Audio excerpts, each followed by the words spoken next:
Batman Arkham Knight, na minha opinião, é o ápice dos jogos do Batman. Não é o meu preferido, mas é aquele que melhor representa a relação do Batman com Gotham. E o jogo tem tanta noção disso que eles utilizam a doença do Batman. Aqui vai ter alguns spoilers, vou logo avisando. Que é o problema psicológico que ele adquire através do sangue do Coringa e que é piorado pelo gás do espantalho. Então fica evidente essa representação da relação de Batman e Gotham através dos olhos problemáticos do Batman. Então, pontos específicos da cidade começam a ser lentamente modificados e isso traz mais vida ainda para a cidade. Eu ouso dizer que essa Gotham é muito viva. Apesar de muitas pessoas falarem, só tem criminosos, não sei o que, não sei o que. Só que esses criminosos estão fazendo uma quantidade absurda de coisas, além das secundárias constantemente afetarem o mundo ao seu redor. Podem não ter consequências narrativas, mas você vê claramente que alguns ambientes são modificados devido à interferência de algum vilão ou de algum outro personagem nessa história. E eu lembro que quando eu joguei o Batman Arkham Knight pela primeira vez, eu saí com uma experiência satisfatória. Fiquei feliz pelo jogo, mas eu sentia que algo novo ali eu ainda não havia compreendido. E na segunda vez que eu joguei esse game, eu percebi que era isso. Eu não tinha entendido que o foco deste último jogo era aprimorar Gotham City. O Batmóvel, que muitas pessoas criticam, ele tem uma função bem interessante nesse jogo, porque o Batmóvel faz os pontos da cidade serem mais interativos. Alguns podem reclamar pelo excesso, eu concordo, existe um excesso considerável no uso do Batmóvel. Só que quando você pensa no saldo geral, você vai jogando o jogo e observa essas interações, tu compreende que o Batmóvel é também um personagem que está ali para criar essa conexão entre o Batman e Gotham. E eu gostaria de tocar na questão dos vilões, porque é um assunto que muitas pessoas reclamam, que não existem batalhas frenéticas contra chefões como nos outros jogos, o que é verdade. Tem algumas batalhas, sendo que boa parte delas você encontra só nas DLCs, que hoje em dia está bem caro no PlayStation, não sei quanto é que está na Steam, nem no Xbox, mas no PlayStation você comprar as DLCs do Batman é bem caro. Apesar de ter algumas promoções do jogo completo, então eu recomendo que você compre esse jogo hoje em dia, tá? No momento que eu estou lançando esse vídeo. Compre esse jogo quando ele estiver em promoção com todas as DLCs, porque vale mais a pena. Se você compra esse jogo incompleto, você vai ter uma experiência incompleta. Eu falo isso tranquilamente. Porque alguns personagens de jogos anteriores só têm as suas missões disponíveis quando você tem o conteúdo completo das DLCs, o que é um outro ponto negativo desse game. Mas enfim, existe essa ausência de combates contra chefões, de batalhas contra inimigos corpo a corpo. Existe esse problema nesse jogo, essa ausência. O maior choque disso e que deixa claro esse problema é quando você vai enfrentar o Exterminador no Arkham Knight, que é uma batalha de tanques. Uma ridícula batalha de tanques, muito fácil. Aí tu pega o Batman Arkham Origins e você tem uma batalha corpo a corpo contra o Exterminador, que é muito mais interessante e eu ouso dizer que é uma das melhores batalhas da franquia Arkham. Porém, apesar desses problemas de falta de combate com esses adversários, né, combate físico, existe um embate psicológico, existe um combate psicológico entre o Batman e seus vilões. Porque nesse jogo, os vilões do Batman estão ainda mais alucinados, estão abraçando os seus extremos como nunca antes e revelando os seus maiores problemas. O maior exemplo disso é o Charada. O Charada nesse jogo ele está totalmente obcecado pela figura do Batman.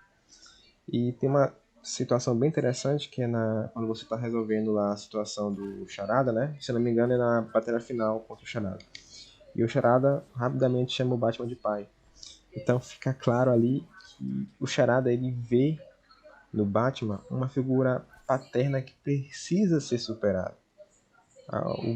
O Charada quer que o Batman reconheça que o Charada é o melhor, que é o mais inteligente, que é o mais espertão.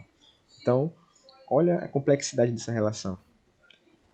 Outro exemplo também é o Duas Caras. Nesse jogo a gente tem uma missão secundária dele bem simples, só que o resultado dela é bem interessante.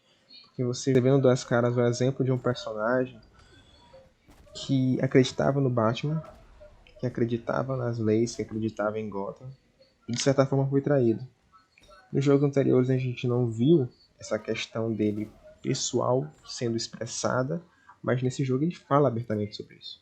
Outro vilão também que está totalmente maluco, 10 vezes pior do que o jogo anterior, é o Vagalume, que tá ainda mais obcecado pelo fogo. O Crocodilo também, que está ainda mais monstruoso. O Espantalho ainda mais assustador. Ou seja, ainda que este jogo do Batman ele não nos entregue de forma satisfatória combates contra os vilões, ele entrega as melhores interações da saga Arkham. Lembrando também que todos os criminosos eles ficam no DPGC. E interagir com eles no DPGC é maravilhoso. Tem diálogos bem interessantes entre o Batman e esses vilões. E diálogos entre os próprios vilões.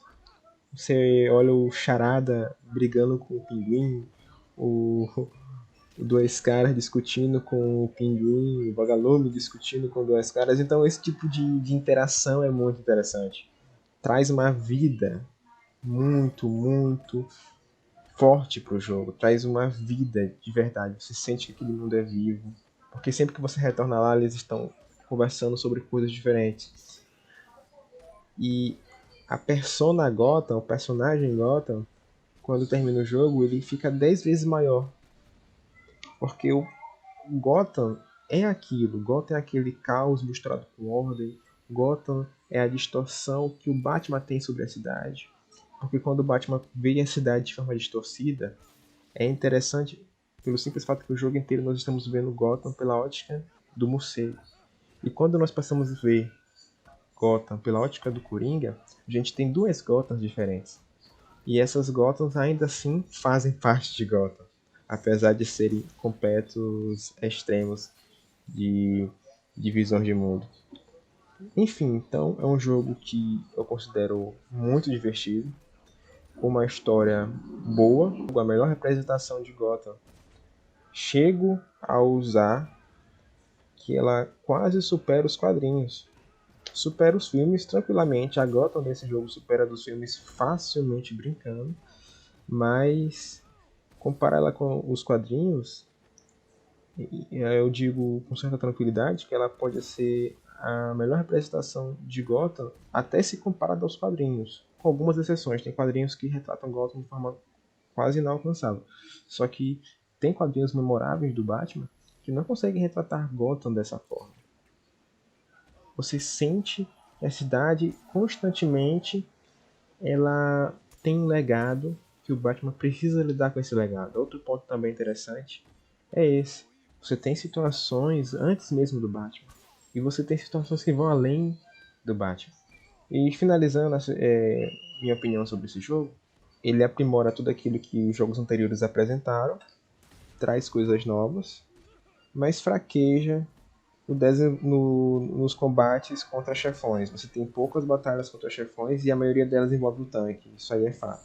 Mas se você quer uma representação quase perfeita de Gotham, eu não vou dizer que é perfeita porque perfeição você geralmente vai encontrar nos quadrinhos quando se trata de Gotham. Só que eu digo que é uma representação quase perfeita pela quantidade de coisas que você pode fazer na cidade, pela forma como a cidade se abre para você, ainda que lentamente, quando ela se abre 100%, é majestoso. É simplesmente majestoso. O primeiro filme do Batman é o teu preferido? Onde tu conheceu o Batman? Onde tu conheceu o Batman? Pode falar. No jogo. Qual jogo? Jogo do Batman, que eu conheci o Batman. De 0 a 10, qual é a tua nota pro jogo do Batman? De 0 a 1 milhão. Não, de 0 a 10. De 0 a 10. Qual é a tua nota pro jogo do Batman? Pronto. 10. 10. Uhum. Parabéns.